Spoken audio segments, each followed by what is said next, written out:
রাজশাহীর পুঠিয়া উপজেলার ঝলমলিয়া হাটে চিংড়িতে ক্ষতিকর জেলি মিশিয়ে বিক্রির অপরাধে আরিফুল ইসলাম নামের এক ব্যবসায়ীকে ৩,০০০ টাকা জরিমানা করেছে ভ্রাম্যমাণ আদালত।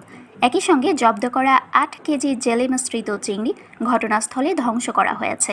বৃহস্পতিবার সকালে ঝলমলিয়া হাটে এই অভিযান পরিচালনা করেন পুঠিয়া উপজেলার সহকারী কমিশনার ও নির্বাহী ম্যাজিস্ট্রেট শিবু দাস। দণ্ডপ্রাপ্ত আরিফুল ইসলাম ঝলমলিয়া এলাকার মৃত জলিল মণ্ডলের ছেলে। অভিযান সূত্রে জানা যায়, অসৎ উপায়ে ওজন বাড়াতে চিংড়ি মাছে জেলি পুশ করে বিক্রি করা হচ্ছিল।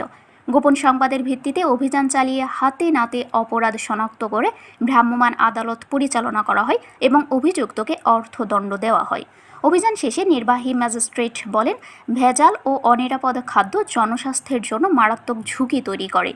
সর্বসাধারণের জন্য নিরাপদ খাদ্য নিশ্চিত করতে এই ধরনের অপরাধের বিরুদ্ধে আমাদের নিয়মিত অভিযান অব্যাহত থাকবে। উপজেলা প্রশাসনের পক্ষ থেকে খাদ্যে ভেজাল রোধে ব্যবসায়ীদের সৎভাবে ব্যবসা পরিচালনার পাশাপাশি সাধারণ ভোক্তাদেরও সচেতন হওয়ার আহ্বান জানানো হয়েছে। শারমিন শিমু, বরেন্দ্র টেলিভিশন।